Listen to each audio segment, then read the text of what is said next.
한번 따라하시죠. 주님이 함께 하시면 충분합니다. 지난 목요일 날 저녁에 세계 야구 대회 프리미어 12라고 하는 12개의 나라들이 모여서 대회를 하는데요. 준결승이 열렸습니다.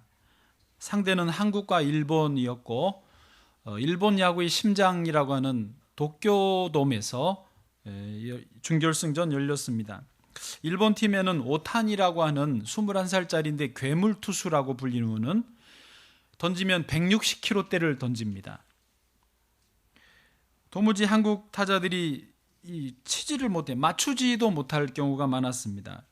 1차전에서 이미 이 오타니 때문에 0대5로 대패를 당했고, 그래서 준결승에 일본을 다시 만나자, 반드시 복수하자 결의하고 억지로 이겨서 정말 준결승전이 지난 목요일 날 있었던 것입니다. 그런데 이 대회 자체가 일본과 대만이 공동 주최하는 경기였기 때문에 일본이 자기들이 최종 우승하려고 막 일정을 이리저리 옮기는 조금 좀 불평등한 일이 있었습니다. 예를 들면 원래 이 준결승전이 금요일 날 열리게 되어 있었는데 자기들이 여유가 있으니까 하루 땡겨버린 거예요. 그래서 갑자기 19일 목요일로 땡기면서 한국팀을 새벽 4시 반 비행기로 대만에서 일본으로 건너오게 하고, 그리고 심판도 자기 나라가 선수 뛰는데 자기 나라 사람을 심판으로 집어넣고, 국제대회에서는 원칙도 안 맞는 그런 일들이 있었습니다. 그래도 한국 선수단은 흥분하지 않고, 그래 실력으로 보여주자, 야구로 말하자, 꼭 이기자 그러면서 승리의 결의를 다졌습니다.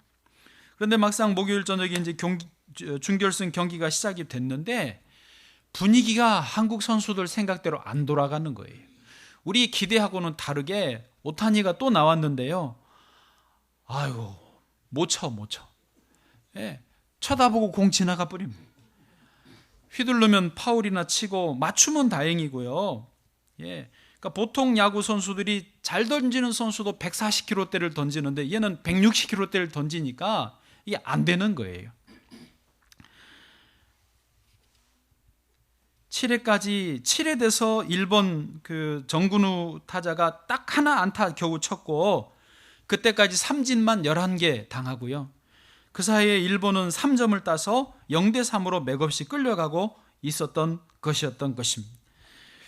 사실요, 일본 야구팀이 세계 랭킹 1위입니다. 우리나라는 몇이냐? 6위입니다. 그러니까 객관적인 전력에서 원래 딸려요. 게다가 이 괴물이 있으니까 뭐 어떻게 해보지를 못하는 마음이 앞설 뿐이죠. 그런데 여러분 아시죠? 야구는 9회까지입니다. 오타니가 괴물이라고 그랬지만 사실은 별명이고 오타니도 사람이었습니다. 7회가 되니까 속도가 조금 체력이 떨어지면서 조금 이게 틈이 보이는 거예요. 안타도 맞은 거예요. 그래서 감독이 얘를 7회까지 던지게 하고 8회부터 교체를 시켰습니다. 한국 선수단이 나중에 경기 끝나고 하는 말이 그건데요. 1차전 때 오타니 공을 계속 치려고 쳐다봤는데 그냥 지나갔잖아요. 계속 봤잖아요. 2차전 때도 7회까지 계속 그 160km대 공을 봤잖아요. 맞추지는 못해도 봤잖아요. 그런데 이제 8회 들어서 다른 투수가 들어오니까 그 다른 일본 투수들도 대표 선수들이니까 얼마나 잘한 애들이에요. 그런데 160km대로 보는 거를 훈련을 해놓으니까 140km대로 오니까 공이 너무 느려 보이고 너무 쉬워 보이고, 그래서 치기가 좋았다라는 거예요. 결국 오타니가 우리 한국 타자들을 훈련을 시켜줘가지고 8회는 지나갔지만 9회 때 안타를 4개를 내리 때리고 중간에 이용규 선수가 데드볼 하나 맞고 그래가지고 밀어내기 하면서 안타 치고 해가지고 내리 4점을 얻어버렸어요. 그래서 9회에 4대3으로 대역전승을 거두었던 것입니다.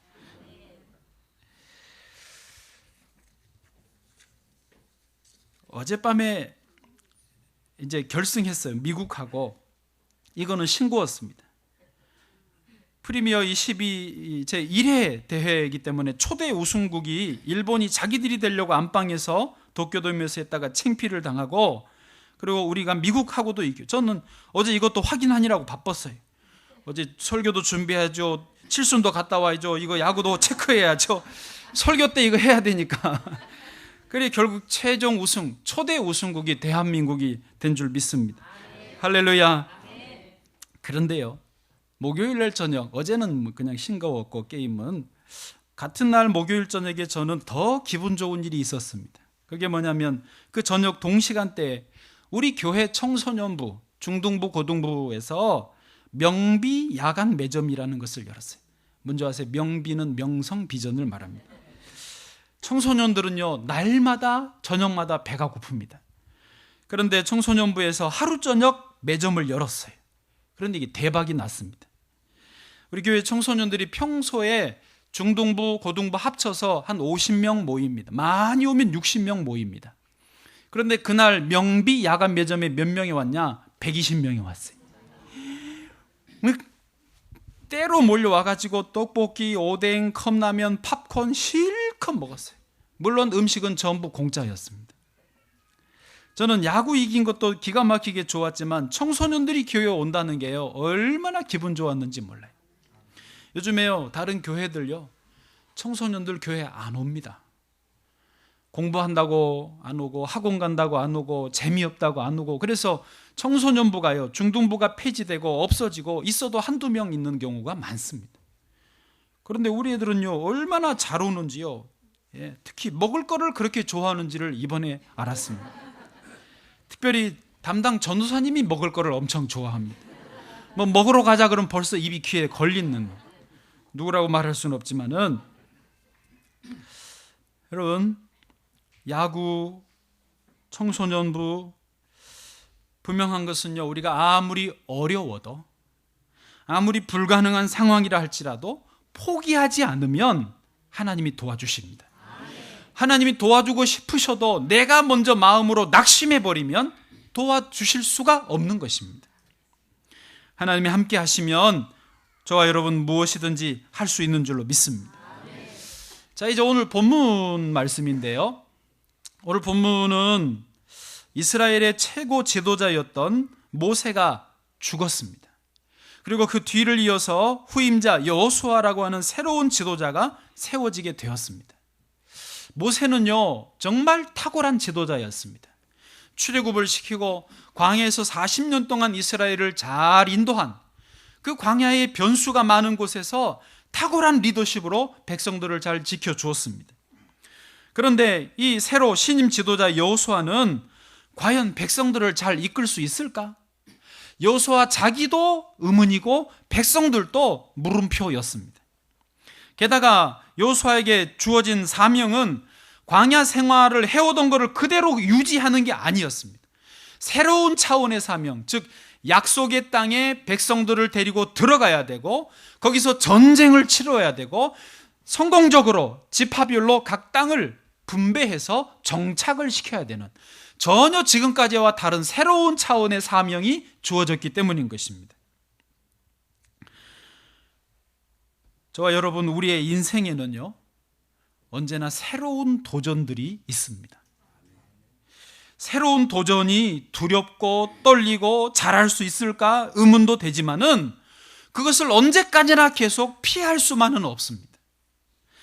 하나님의 뜻이 확실하다, 주님의 때가 되었다, 그러면 내게 주어진 일, 내게 맡겨진 그 사명을, 약속의 땅을 향하여서 내가 나아가야 되는 것입니다.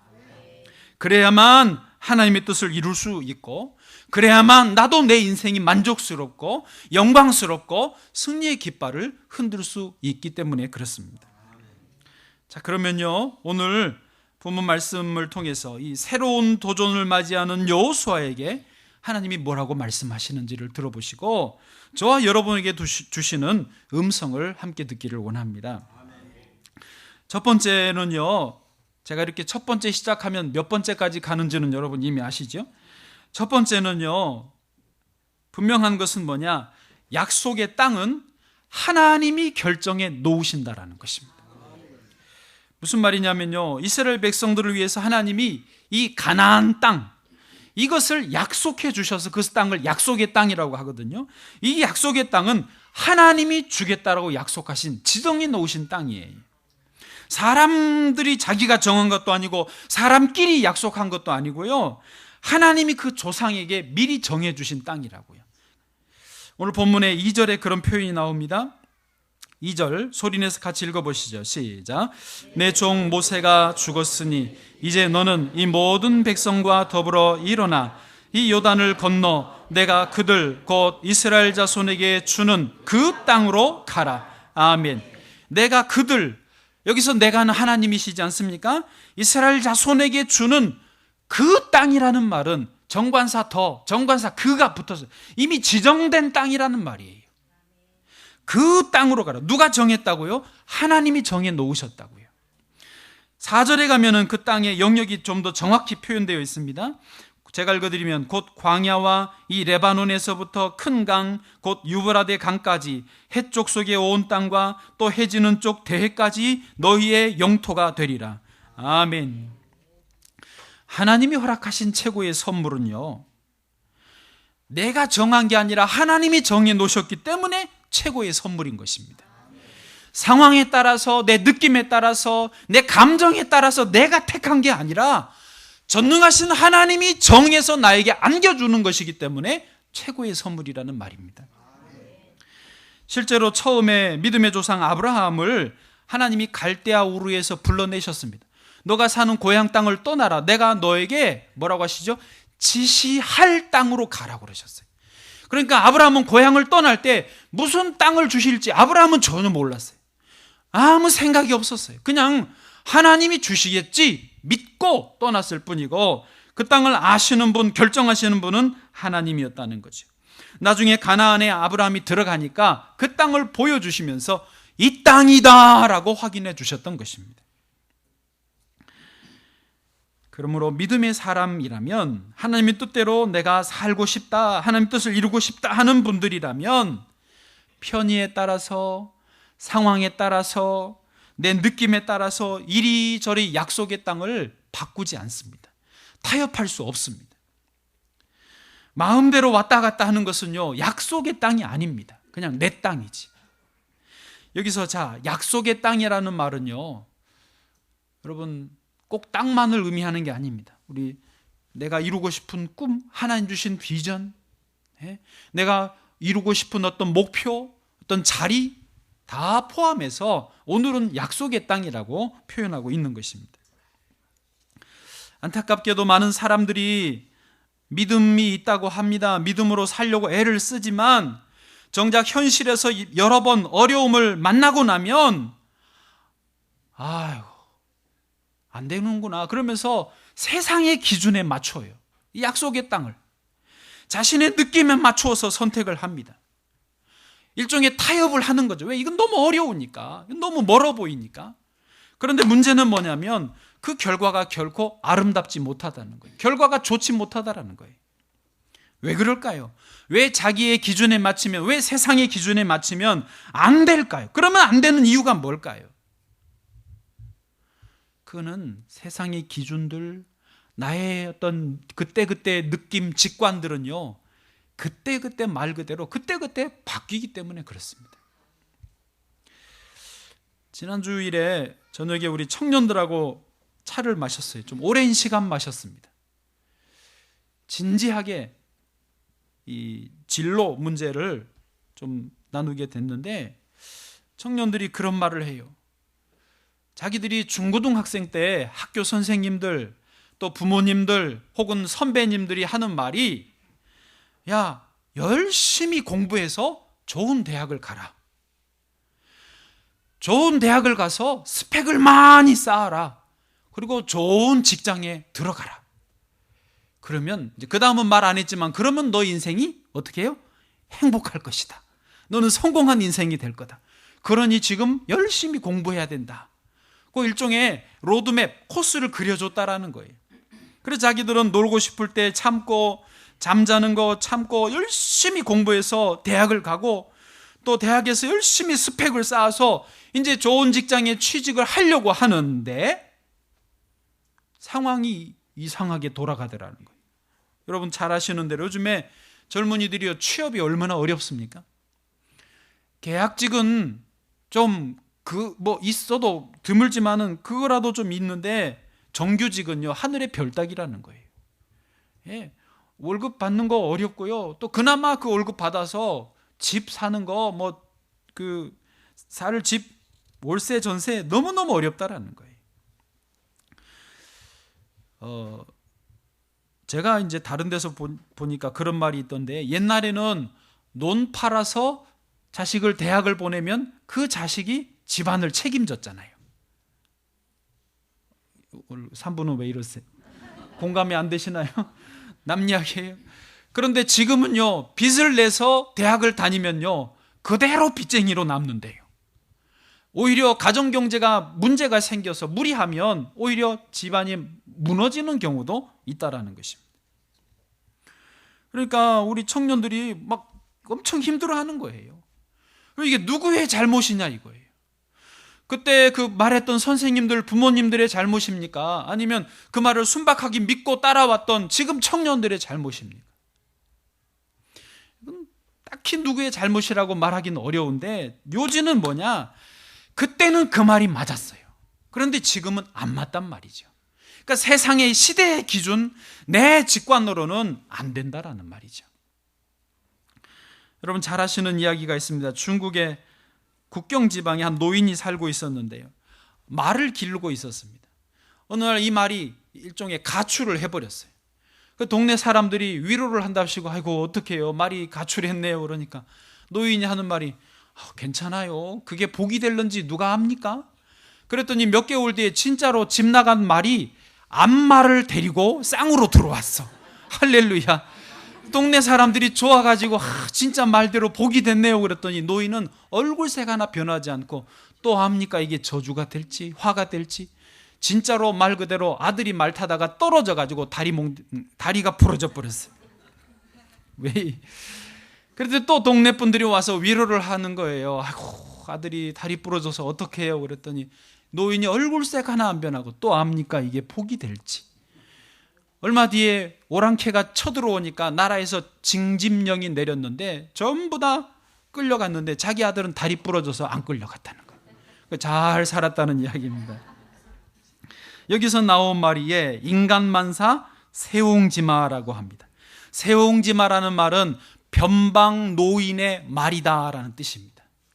이 노인 그거 아닙니까? 인생을 오래오래 살아보니까 노인이 되었는데, 긴 세월 살아보니까 꼭 좋은 게 아니고 꼭 안 좋은 게 아니라는 거예요.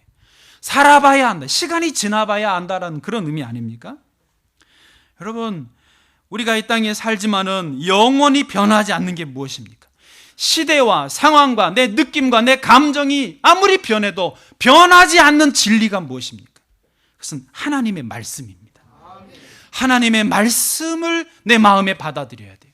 하나님의 말씀을 붙들고 인생을, 오늘을 살아야 되고 내일을 살아가야 우리가 휘둘리지 않을 뿐더러 나중에 크게 낙심하지 않고 은혜의 자리, 축복의 자리에 설 수 있는 줄 믿습니다. 여러분, 성경을 그냥 읽으시지 말고 마음에 새기시기를 바랍니다. 말씀을 붙들어야 되는 겁니다. 두 번째로 넘어가면 어떤 사람들이 이렇게 말해요. 목사님 알겠어요. 하나님 알겠습니다. 하나님이 주신 비전, 그 약속의 땅요 너무 좋습니다. 너무 황홀합니다. 저도 거기 들어가고 싶어요. 그런데 현실의 벽은 너무 높아요. 거기에 들어가기에는 저는 능력이 너무 없어요. 저는 형편이 너무 어려워요. 배움이 좀 짧아요. 저는 도와주는 사람이 없어요. 줄도 백도 없어요. 어떡하란 말입니까? 라고 한탄을 합니다. 이런 거를 젊은 사람들 표현으로 넘사벽이라고 하더라고요. 혹시 들어보셨어요? 네. 넘사벽. 이게요, 저도 이게 넘을 수 없는 벽인 것 같은데 사가 왜 들어갔지? 줄임말인데 그게 뭔 의미일까 하고 찾아봤더니요, 넘을 수 없는 4차원의 벽이래요. 그러니까 보통 우리 사람들은, 서민들은 3차원이고 우리가 이 땅이 사실 3차원이거든요. 아예 준비되고 배경이 좋은 사람들은 4차원이니까 우리가 넘을 수 없는 4차원의 벽이 있다는 거예요. 그래서 우리는 안 된다, 우리는 불가능하다, 뭐 이런 말이죠. 여러분, 두 번째 요지가 이건데요, 4차원 넘사벽 좋습니다. 그걸 부정하는 게 아닌데 4차원의 벽을 넘어갈 수 있는 방법이 있습니다. 그게 뭐냐면 하나님의 관점에서 문제를 보라는 거예요. 하나님의 관점에서 이 상황을 돌아보라는 것입니다. 무슨 말이냐면요, 하나님이 4차원이시기 때문입니다. 하나님, 성령이 영의 세계, 그게 4차원이거든요. 부활하신 예수님이 문 다 걸어 잠궜는데 벽으로 들어오셨거든요. 4차원 아니에요? 예. 아니, 좀 대답 좀 해줘 보세요. 너무 진지하신 것 같아. 예. 하나님은 4차원이기 때문에 4차원의 관점을 우리가 갖게 되면 내 상황, 앞으로 가능성, 할 수 있다라고 하는 생각들이 나에게 저절로 들어온다라는 것이죠. 성경에서 잘 알려진 12명의 정탐꾼들 이야기 아실 것입니다. 이 약속의 땅, 그 가나안 땅에 12명의 정탐꾼들을 뽑아서 다 정탐하고 오라고 보냈더니 돌아와서 보고를 합니다. 보고, 12명의 공통된 보고는 뭐냐? 그 약속의 땅, 가나안 땅은 정말로 좋은 땅입니다. 정말로 아름답고 그 열매들은 크고 맛있고 아주 풍요로운 땅입니다. 맞습니다. 거기까지는 다 동의했어요. 그런데 12명 중에 10명의 정탐꾼은 뭐라고 보고를 합니까? 우리는 그러나 그 땅에 들어갈 수 없다라고 단정을 합니다. 우리는 그 땅에 들어갈 수 없다라고 단정을 해요.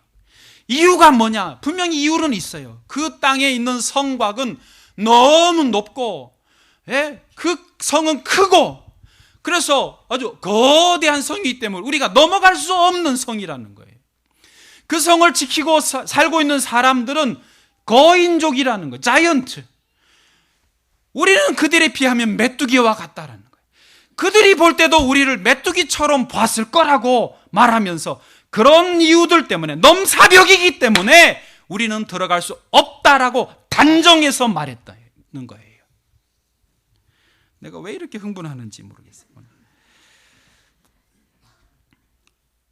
그런데 2명, 오늘 본문의 주인공 중에 한 명인 여호수아와 또 다른 갈렙 두 사람은요, 다른 보고를 했습니다. 뭐라고 그랬느냐?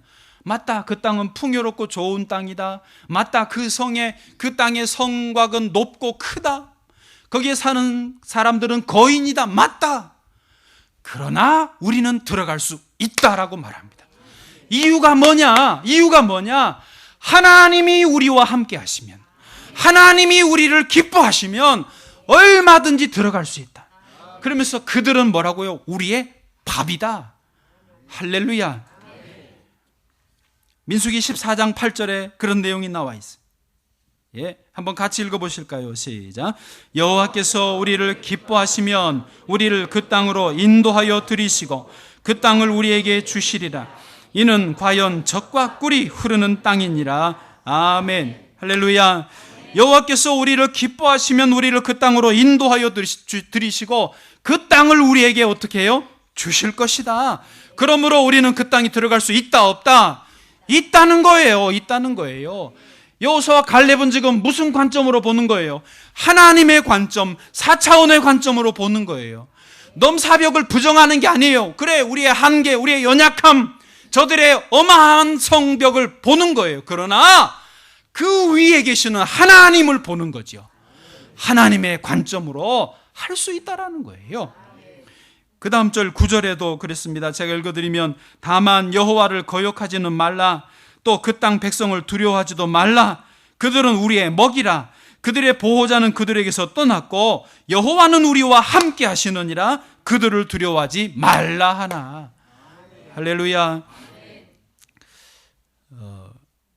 베트남에 아주 유명한 장군이 있습니다. 베트남의 이순신이라고 불리우는 분인데 보구엔 지압 장군입니다. 우리 장로님도 잘 아시더라고요. 뭐 친구는 아니신 것 같고 하여튼 잘 아시더라고요. 이분이 102살로 2년 전에 돌아가셨습니다.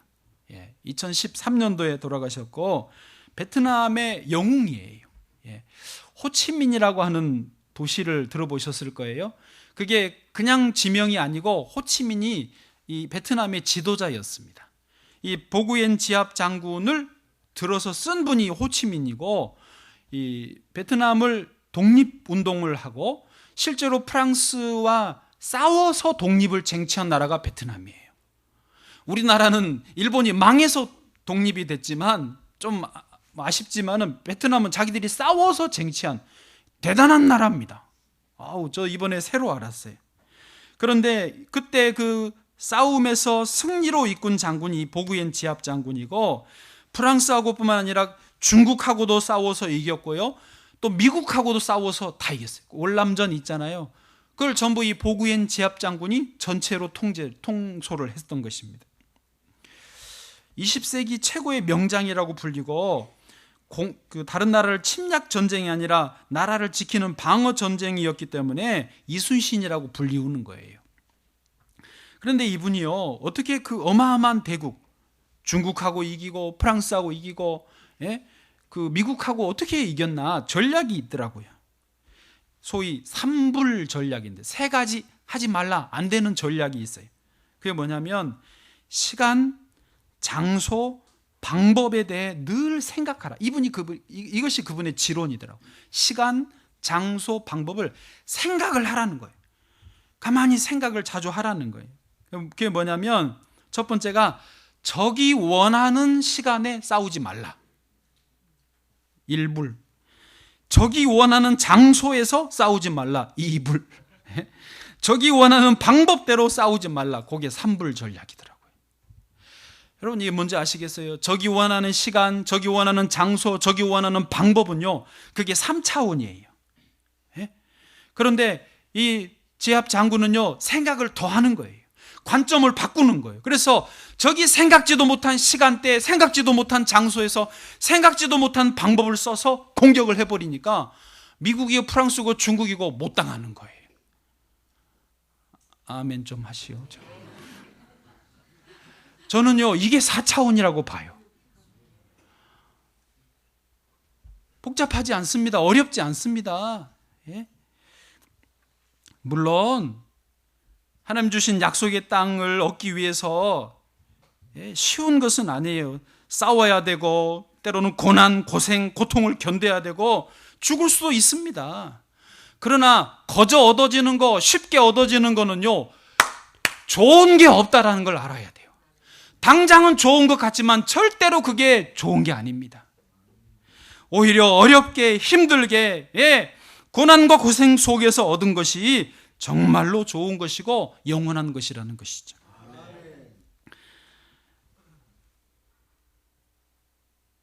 마지막으로 세 번째, 그래서 하나님이 여호수아에게 계속해서 약속하시는 게 그겁니다. 내가 너와 함께 하겠다는 거예요. 내가 너와 함께 할 테니 너는 걱정하지 말라, 두려워하지 말라는 거예요.